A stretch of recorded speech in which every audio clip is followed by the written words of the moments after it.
Good afternoon, this is Josh here at Mass Gun Works. Wanted to make a quick disassembly, reassembly video of a shotgun a customer brought me. From time to time, people bring guns to me to have them reassembled because they just can't remember how to reassemble them or don't know how, and that usually leads to me having to do a lot of my own research to figure out how they go back together. One of the resources that I use, I'm giving away an industry secret here, but is YouTube. So when I get on YouTube and I can't find a video of the weapon that I'm trying to reassemble, I tend to just make one because they're not always out there. So this is a Westernfield 12 gauge pump shotgun. It is a model ENH Edward Nora Henry -560-8A. This is one of those shotguns that was probably made by like Montgomery, or sorry, not made, but sold by Montgomery Wards or Sears. It's what's known as a department store shotgun. If you get on Numeric, gunpartscorp.com, this one, they have it listed in the queue that they have parts for, but they don't have a lot of parts. So this one is one of those ones that is a little harder to find information about. So it's got a adjustable choke here on the end. You spin it and it has a bunch of different settings on it. They're numbered from 15 all the way to 40, and I'm guessing that has something to do with the angle of spread or something like that. So anyway, I'm going to reposition the camera and we'll jump right into this.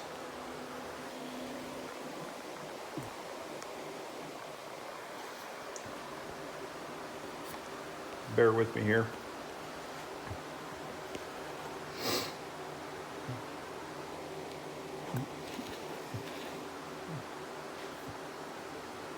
Okay, so we're going to get some punches and a hammer and a screwdriver.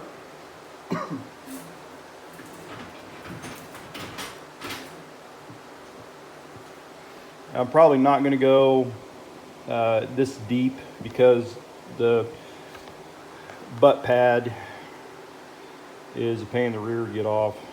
There's two flathead screws that hold them on, and sometimes, depending on how degraded the butt pad is, they're just hard to access. But underneath the butt pad, there's a hole that goes to the screw that holds on the butt, and you're going to need a long screwdriver, not quite this long, but you're going to need one that is at least, I would say, 12 inches long, and it needs to have a pretty large spade on it, because this hole is probably at least 10 inches deep. But you have to take the butt pad and the butt here off if you wish to remove the bolt mechanism and disassemble it the rest of the way. So I'm just going to go as far as the customer had it when they gave it to me. So quite honestly, it doesn't really matter whether you start here in the receiver, remove the trigger group, or if you start up here and remove the magazine tube. I'm going to choose to remove the magazine tube first, because in my opinion, it just makes things a little bit easier. So we're going to take out this screw here. And when you go to choose a screwdriver, you want to make sure that you get one that adequately fills the slot, especially if you're using a straight slot. This one is a little too big. So I'm going to go for another size. The reason being, if you use the wrong size, you will damage that screw, and that's just one more thing you're going to have to fix or replace. And when you're picking a screwdriver to use, it's best to use one that's what they call hollow ground, which means, pull this up real close. See how that is curved and goes down into a straight blade? That's different than, say, this one, which is just ground at an angle. Okay, so this right here, this hollow ground, is going to get into that slot a little bit better. Set the screw aside, and you run much less risk of the screwdriver popping out or losing contact. So we got magazine tube and spring. Here's a follower. Now, one of the things I had to do with this was also clean it up. I just took this follower here and held it in my vise gently. It's got rubber pads and all that good stuff, and just went around the edges that will contact the inside of the mag tube and sanded it with some 300 grit sandpaper. Okay, so our pump here, this action lever rod, whatever you want to call it, is held in place on a notch on the bolt. So the next thing we're going to do is get this screw here out. Typically on a shotgun, you're going to have a couple screws and a pin or a couple pins and a screw in the receiver to hold everything together. With the Mossberg, I believe you've got 1 or 2 pins, and it's the same with the Remington. You got a couple pins. Once you get those out, the trigger group should pop right out. So some of these older ones, like the Stevens, this one's very similar to a Stevens. I'd almost say it's a clone. They tend to have a screw. Okay, take that out. It's important to be gentle. Okay, so while I was messing there, you kind of missed that, but this rotated like this and came out of contact with the hook that it engages with, and was able to be taken out. So when we take this out a little more, I'll show you where it went.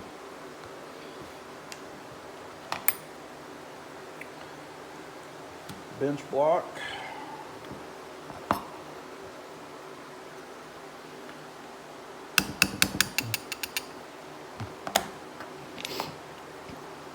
Now this pin, it does a couple things. It holds in the front of the trigger group, and it also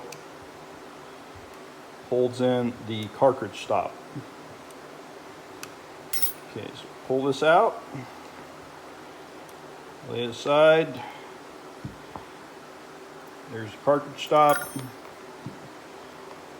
Now, this is bent, okay, and it's meant to be bent, from my understanding. So if you have one of these that you get in a box of parts and you want to put it back together, do not just assume that this part's damaged. Okay, it's supposed to be bent. It keeps some spring tension, and when you go to put it back together, the bend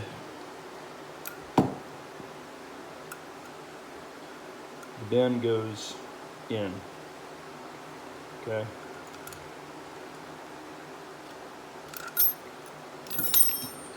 Fat fingers. Okay, and then here's your bolt. Okay. So there's this piece right here. I don't know how well you can see my handy dandy pointer. This notch right here is where the pump goes in. Okay. Your slide action bar thing, that's a technical term, look it up, goes in this hole right here. Okay. You're going to see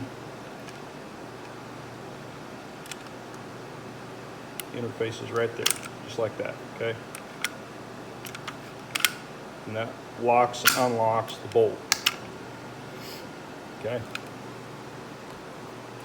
Well, like I said, I'm probably not going to go a whole lot further than this. And just to be clear, when you go to take this out, the bolt has to be locked in place. If it's unlocked, this lever will not swing clear of the bottom of the bolt. So if you want to take the bolt out, like I said, you have to remove the butt pad. Like I said, there's 2 flathead screws. You don't have to take both of them out, just back one out, rotate this out of the way. There's a hole, runs the length of the butt. There's a big long flathead screw in there. You need a big long flathead screwdriver.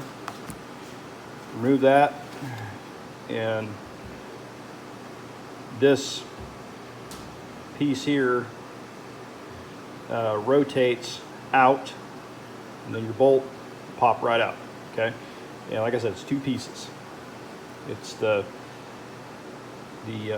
bolt body, and it's got the extractor and ejector and firing pin and all that good stuff in it.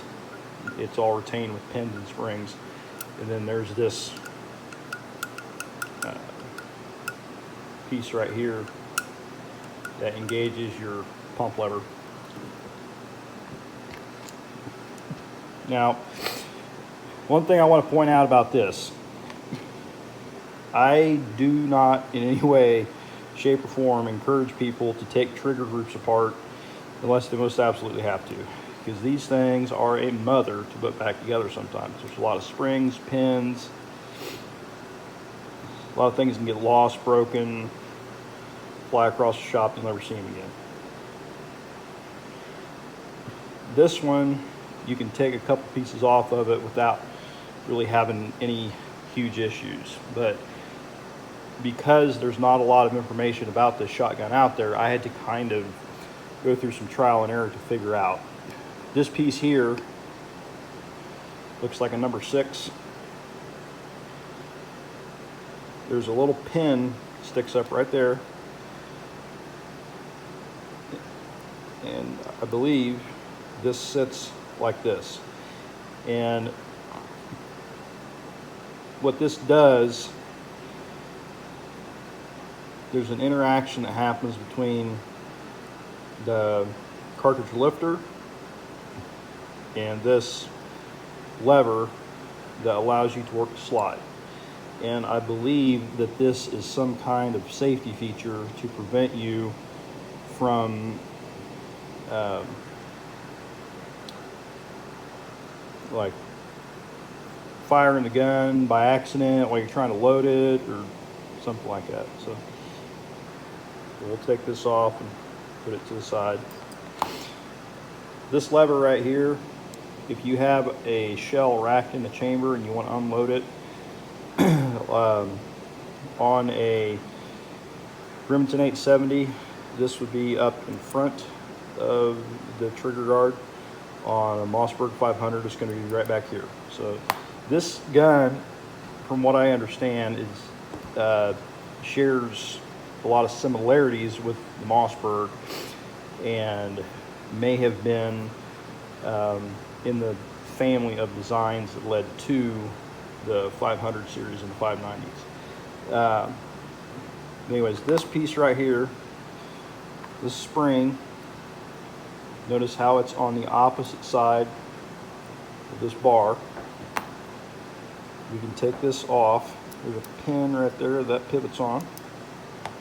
Okay. And then our cartridge lifter also comes off.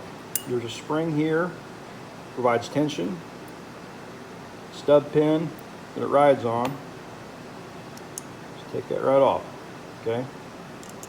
You go to put it back on, you just get the spring pushed down and rotate it onto the stub. There you go. With this lever, what I find is helpful is to have the hammer in the cocked position, so all the way back. I'll show you what it looks like when it's not. Safety off.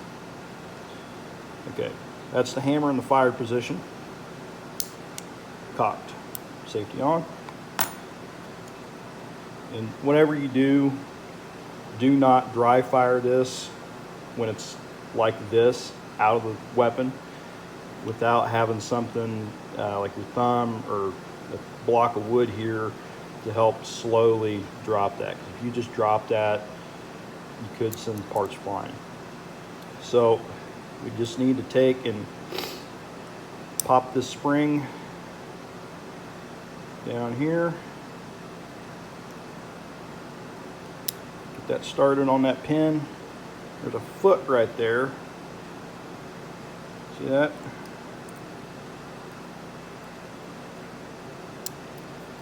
That there. Okay.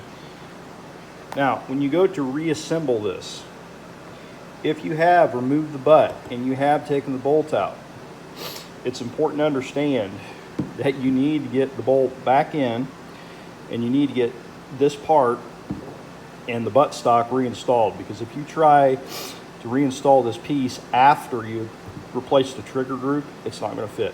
So make sure you get this piece rotated in and into the channels that it sits in.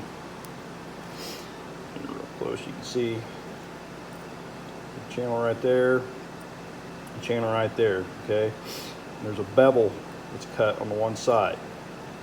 If I am holding the weapon upside down and I'm looking down into the cavity where the trigger goes in the receiver, that bevel should be on the right hand side. Okay. Okay, so from here, it's relatively simple. Put our pump action thingy back in, capture the bolt. We're going to put our follower in its home. Notice this has a hole all the way through it. Flat spot goes down. This here. I'm going to take the tube with the spring in it.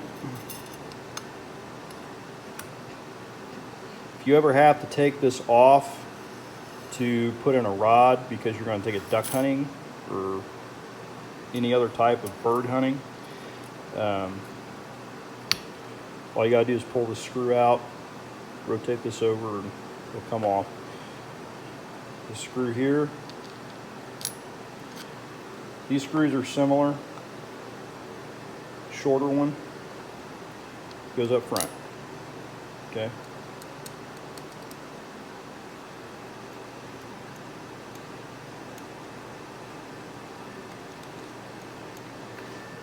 Sometimes it's a pain to get started. There we go. Okay.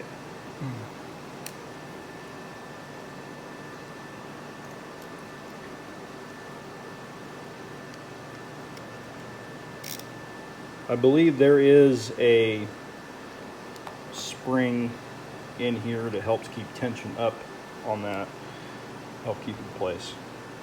All right, this is where things can get a little bit tricky, because there's a lot of stuff that you have to put back in and hold in place all at the same time. So one thing that I found was helpful is take this pin, get it started, so hold the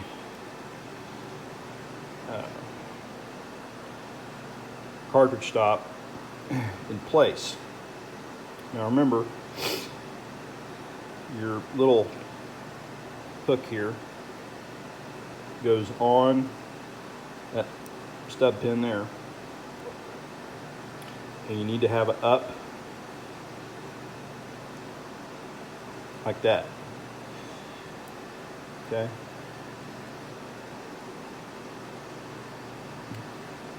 Now one thing you can run into if you don't have this pin in place here is when you go to put this in place, this little stub pin can slip into the hole that this pin goes into, and this will get stuck. And you can get it back out, but you just need to be gentle and patient, and see if you can get a thin screwdriver in there to hold the cartridge stop over. Okay, so here we go. Take this,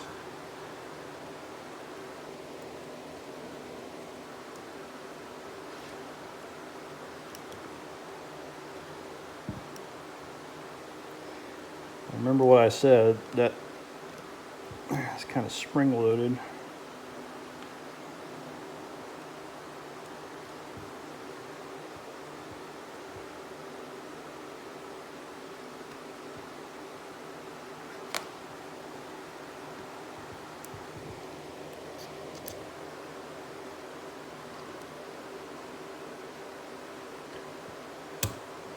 Okay, so that's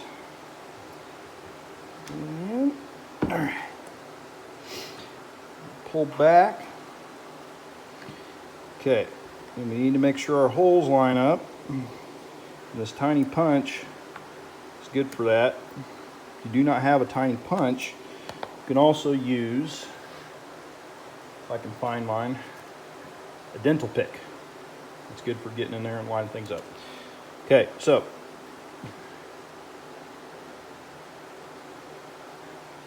yeah, see how that's all nice and lined up right there? That was nice and lined up right there. Okay.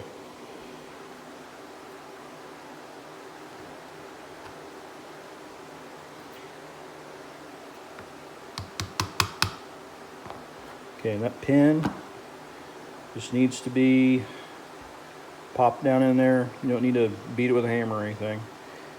This screw here can be a little difficult to get going because there is a little bit of tension on it. So I would recommend that you get this in, gently tap it into place. That way you don't booger up any threads.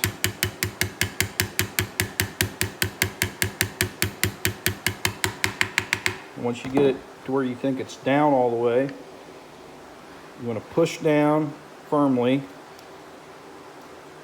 and turn reverse, and you will feel the threads pop together.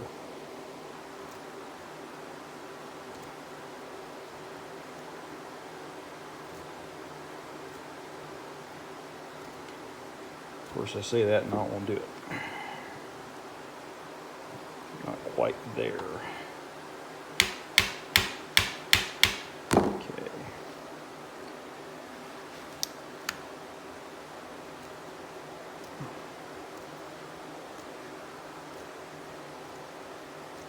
Okay, there it just popped. The reason that I do it that way is so I don't cross thread.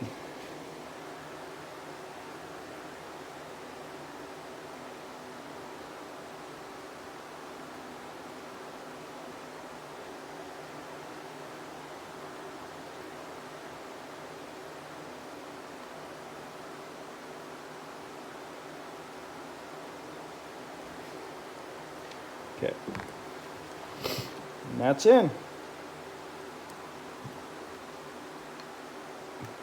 I usually like to back the screw out to where this is about the same exposure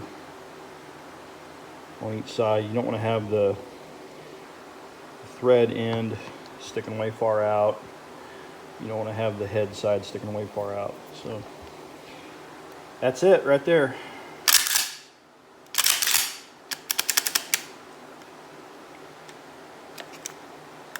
Safety's off.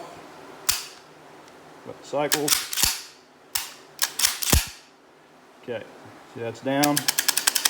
That prevents you from accidentally leaving the chamber partially opened when you go to shoot it. So you got to push this up and you can cycle it.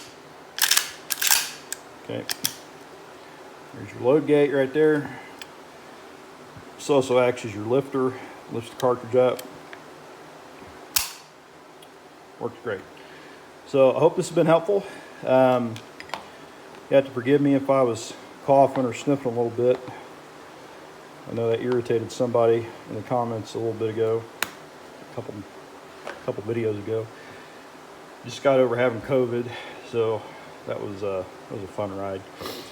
Anyway, once again, this is a Westernfield model ENH-560-8A. Customer brought this in, just wanted it cleaned up. So real quick, to clean this gun up, it did have a little bit of surface rust on it. One of the best things I've found to take care of surface rust and to kind of give a weapon back some shine is, sorry, wrong bottle. 3-in-1 oil, 4-aught steel wool. Okay, you put a nice coating of 3-in-1 oil on there, and then you just rub it down with the 4-aught steel wool, and it takes the rust off. It doesn't damage the finish, it more polishes it, especially important if you have a blued gun. This is blued. A lot of them are Cerakoted anymore, but these ones that are blued, when you go to remove rust, you want to make sure that you use something and it's done in such a way that it's not going to damage the finish or leave a lot of scratches. So if you use the 4-aught steel wool, I'm not going to say that 100% it will not scratch the finish, but what it does is it polishes and blends, so it may lighten up the deepness of the bluing a little bit, but it's not going to, scratch and remove. But it will help get rid of the rust. So anyway, I hope that's been helpful. Love hearing from you guys. Keep the comments coming. If there's any projects or guns that you would like to see me do a video on, please leave a comment, let me know. If you have a firearm that you would like me to work on, you can contact me at massgunworks@gmail.com or find me on my website at www.massgunworks.com. So hope you all have a good day, and I will see you later.